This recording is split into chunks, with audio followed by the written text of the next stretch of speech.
حضرات محترم، ان آیات جو میں نے آپ کے سامنے تلاوت کی ہیں سورہ طٰہٰ کی، اس میں اللہ رب العزت نے وہ صورتحال کو بیان کیا ہے جب موسیٰ علیہ السلام اپنے اہل و عیال کو لے کر مدین سے واپس مصر کی طرف جا رہے تھے۔ سردی کا موسم تھا، راستے میں جنگل میں ٹھہرے تو ضرورت محسوس ہوئی کہ آگ اگر ہو تو چلو کچھ گرمی ہو جائے گی، سردی سے کچھ بچاؤ ہو جائے گا۔ تو دور محسوس ہوا ان کو کہ آگ جل رہی ہے، تو موسیٰ علیہ السلام نے اپنے اہل و عیال سے کہا کہ تم ادھر ٹھہرو، میں آگ لے کے آتا ہوں، چلیں کچھ لکڑیاں جمع کریں گے، آگ جلائیں گے، رات اچھی گزر جائے گی۔ تو وہ وہاں پر آگ لینے پہنچے، اور جب وہاں پہ آگ لینے پہنچے، اللہ اکبر، عجیب منظر تھا وہاں پہ، تو آواز آئی کہ موسیٰ میں تمہارا خدا بول رہا ہوں۔ اللہ اکبر، اپنے جوتے اتار دو کہ تم ایک مقدس وادی کے اندر ہو، اور پھر فرمایا کہ اننی انا اللہ، موسیٰ میں تمہارا رب ہوں۔ موسیٰ علیہ السلام تمام انبیاء میں واحد نبی ہیں جن کو اللہ رب العزت نے یہ اعزاز بخشا تھا کہ وہ دنیا کے اندر رہتے ہوئے کھڑے ہو کر اللہ کی آواز کو سن سکتے تھے۔ اللہ کی شان ہے، اللہ جس کو عطا فرمائے۔ اور پھر آواز سے زیادہ ایک دفعہ فرمائش کر بیٹھے کہ اللہ آواز تو سنتا ہوں، اپنا دیدار بھی کروا دے۔ انسان ہے نا، انسان پہ تھوڑا آگے بڑھتا ہے، اللہ رب العزت نے ارشاد فرمایا کہ موسیٰ تم مجھے نہیں دیکھ سکتے۔ انسانی آنکھ کے اندر وہ طاقت نہیں ہے، اس دنیا کے اندر رہتے ہوئے انسان کو اللہ نے وہ طاقت نہیں دی۔ پھر ضد کر بیٹھے کہ نہیں یا اللہ تیرا کیا ہے، دکھا دے۔ اللہ نے فرمایا کہ موسیٰ اچھا تو اس پہاڑ کی طرف دیکھ، اگر تو یہ پہاڑ میری تجلی برداشت کر گیا تو تو بھی دیکھ لے گا۔ اب اللہ کی دیدار کا جلوہ تجلی کو آسان ہے، تو اللہ نے اپنی تجلی کا ایک ذرہ پہاڑ کی طرف بھیجا تو پہاڑ جل کر راکھ ہو گیا، اور موسیٰ علیہ السلام بے ہوش ہو گئے۔ پھر ہوش آیا تو فرمایا کہ یا اللہ میں تیری استغفار کرتا ہوں، واقعی آپ حق فرما رہے ہیں، ہم اس قابل نہیں ہیں۔ لیکن یہ اعزاز بہرحال تھا کہ اللہ کی آواز کو براہ راست سنتے تھے۔ تو اللہ نے وہاں پہ ارشاد فرمایا کہ موسیٰ میں تمہارا اللہ ہوں۔ دو باتیں بڑی اہم ارشاد فرمائی جو نہ صرف موسیٰ علیہ السلام کے لیے تھی بلکہ بعد میں آنے والے سارے انبیاء کے لیے بھی تھی، اور آقا دو عالم صلی اللہ علیہ وسلم کے لیے بھی۔ دو ارشاد کیا فرمائے؟ لا الہ الا انا فاعبدنی، کہ موسیٰ میرے سوا کوئی معبود نہیں ہے، بس میری ہی عبادت کرنا، میری ہی عبادت کرنا ہمیشہ۔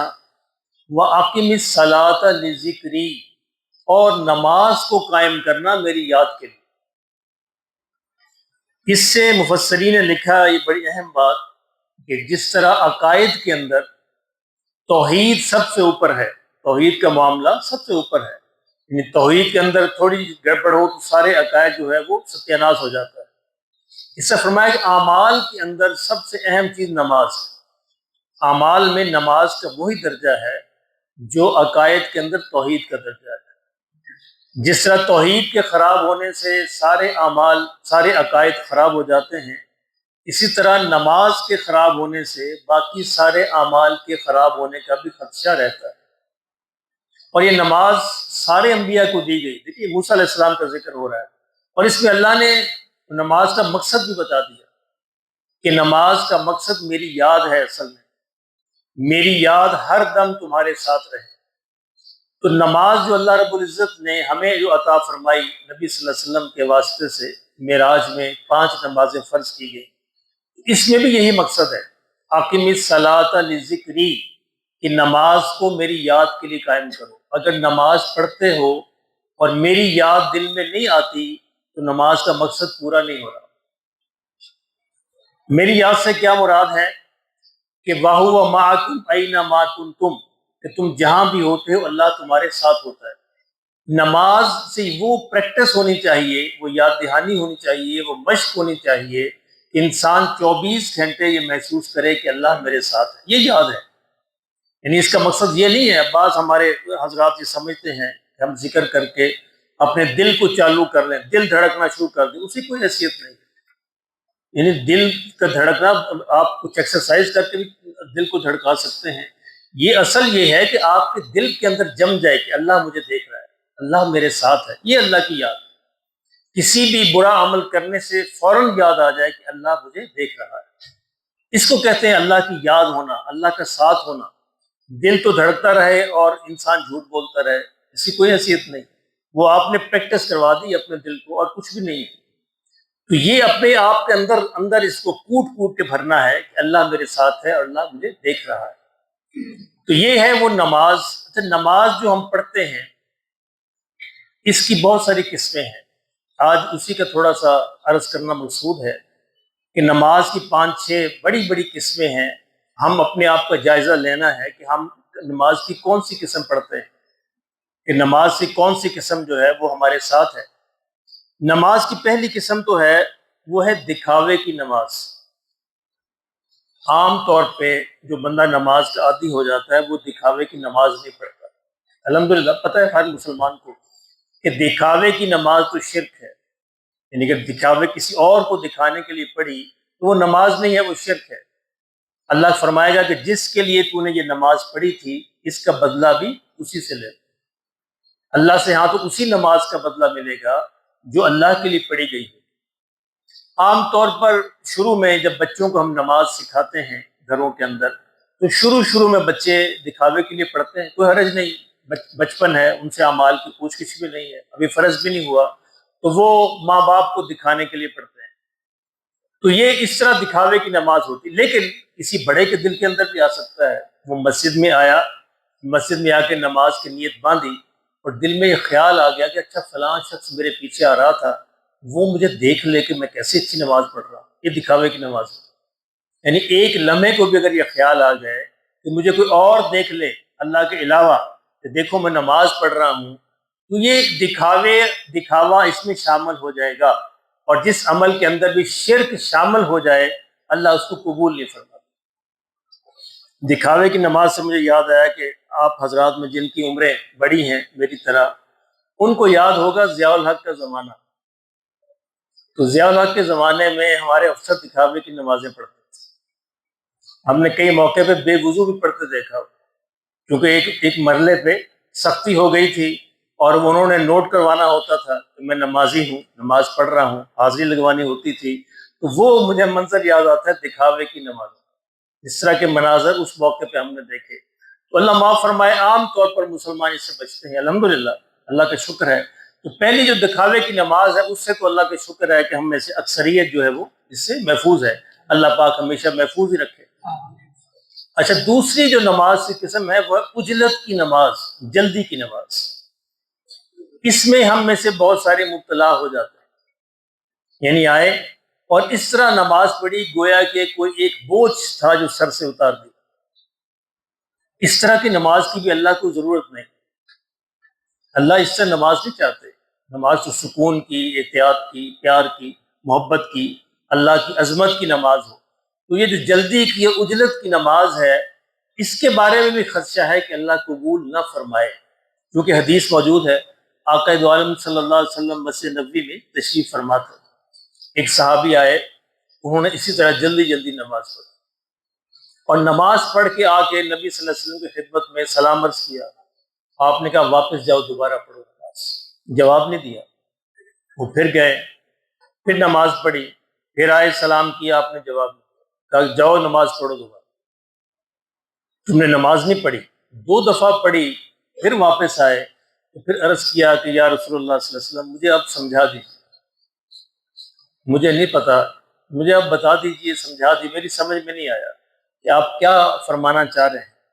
تو آقا نے ارشاد فرمایا کہ دیکھو جب نماز کو پڑھو تو سکون سے پڑھو، تمام ارکان، رکوع، قیام، سجدہ، تشہد، جتنے بھی ارکان ہیں ان کو بڑی سکون سے وقار کے ساتھ ادا کرو۔ تم نے ایسے کیا نہیں تو گویا تم نے نماز نہیں پڑھی۔ اس لیے میں نے کہا تھا کہ تم نے نماز نہیں پڑھی. یہ حضور نے اس پہ یعنی مور لگا دی کہ جو اس طرح نماز پڑھتا ہے گویا وہ سر سے اتارتا ہے، ایک بوجھ اتارتا ہے. تو نماز بوجھ نہیں ہے، تو نماز تو ایک محبت کا فرض ہے، اللہ کے حضور حاضری ہے.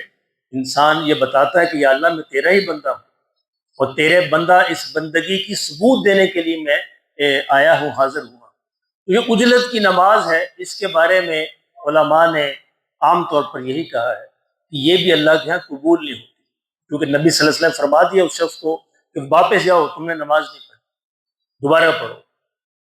یہ نماز کی دوسری قسم ہے، اس سے بھی بچنا چاہیے، اللہ اس سے بھی ہمیں محفوظ فرمائے. پہلی قسم دکھاوے سے تو الحمدللہ اکثر ہم میں سے 99% محفوظ ہیں، اور دوسری قسم جو ہے اس کی بھی کوشش کرنی چاہیے کہ اللہ اس سے بھی ہمیں محفوظ فرمائے اور اچھی نماز جو ہے نصیب فرمائے. نماز کی تیسری قسم جو ہے وہ ہے سستی کی نماز، کاہلی کی نماز. یعنی نماز میں ایسے کھڑے ہوئے کہ سست ہیں، کاہل ہیں، دل نہیں کرتا، بس ایسے جس طرح مجبوری سے دل نہ چاہتے ہوئے نماز میں کھڑے ہو گئے.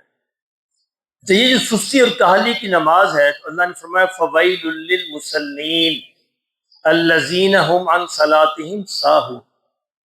جو سستی کرتے ہیں، کاہلی کرتے ہیں، غفلت برتتے ہیں، ان کے لیے اللہ نے کہا بربادی ہو ان کے لیے. جب اللہ نے کہہ دیا پھر اس قبولیت میں کیا ہوگی؟ تو قبول نہیں ہوگی. یعنی وہ نماز جو سستی کی، کاہلی کی نماز ہے جس میں دل ساتھ شامل نہیں ہے، بس ایسے ہی مجبوراً ایک عادت کے طور پہ پڑھ لی، تو وہ بھی اس کے بارے میں بھی شک ہے کہ وہ اللہ کے ہاں قبول نہ ہو. اللہ اپنے فضل سے قبول فرما لے تو روک نہیں سکتا، لیکن چونکہ سورہ ماعون کے اندر اللہ نے کہہ دیا فویل للمصلین، ان نمازیوں کے لیے بربادی ہے جو اپنی نمازوں میں سستی اور کاہلی کرتے ہیں. اس لیے میرے محترم بھائیوں اس نماز سے بھی بچنا چاہیے. ٹھیک ہے جی، پہلی کیا تھا؟ دکھاوے کی نماز، اس سے بچنا ہے. دوسری کیا تھا؟ جلدی کی نماز، اس سے بھی بچنا ہے. اور تیسری کیا تھی؟ سستی اور کاہلی کی، غفلت کی، جس میں غفلت سے، سستی سے انسان کھڑا ہو اور کبھی ادھر کھو جا رہا ہے، کبھی ادھر کھو جا رہا ہے، کبھی ادھر توجہ ہے، کبھی ادھر توجہ ہے، اور نماز کے اندر دھیان نہیں ہے. اس کے بارے میں سورہ ماعون میں یہ کہہ دیا گیا کہ ایسے نمازیوں کے لیے بربادی. اللہ ہمیں اس سے بھی محفوظ فرمائے. نماز کی چوتھی قسم جو ہے وہ ہے روٹین کی نماز، جو ہم میں سے اکثر میرے سمیت ہم پڑھتے ہیں، جن کو عادت ہے نماز کے. الحمدللہ یہ بھی اللہ کا احسان ہے کہ یہ عادت ہو گئی ہے. تو یہ عادت ہے روٹین میں آئے، اور روٹین کے اندر جس طرح گاڑی آٹو پہ لگی ہوتی ہے نا، یعنی آٹو پہ گاڑی لگا دی اور بس گاڑی جا رہی، اور اس کو ڈرائیور کو کسی گیئر لگانے کی، وہ بدلنے کی ضرورت نہیں، نہ کلچ کی ضرورت ہے، نہ گیئر بدلنے کی ضرورت ہے، بس چل رہی ہے گاڑی، آٹو پہ لگی ہوئی. اسی طرح یہ جو نماز ہے روٹین کی نماز، ہماری نمازیں بھی عام طور پر ایسے ہوتی ہیں. یعنی اللہ اکبر کہا، تکبیر تحریمہ کہی، اور پتہ اس وقت چلتا جب ہم سلام پھیرتے کہ ہماری نماز پوری ہوتی. اب درمیان میں کیا حالات پیش آئے اس کا نہیں پتہ ہوتا، ہم نے کیا پڑھا، اللہ سے کیا کہا، رکوع میں کیا پڑھا، سجدے میں کیا پڑھا، تشہد میں کیا کہا، اللہ سے کیا دعا کی، کیا عرض کی، کچھ بھی نہیں پتا. تو یہ روٹین کی نماز ہے، عادت کی نماز ہے، اللہ اس سے بھی محفوظ فرمائے. یعنی عادت کی نماز کو عبادت کی نماز بنانا ہے. عادت ہے نا ابھی، یہ اللہ کرے عبادت کی نماز بن جائے. تو یہ نماز بھی بڑی قیمتی ہے، اس کو چھوڑنا نہیں ہے، کیونکہ یہ چلتے چلتے ہی عبادت بنے گی. الحمدللہ اس کے بارے میں امکان ہے کہ اللہ قبول فرما لے.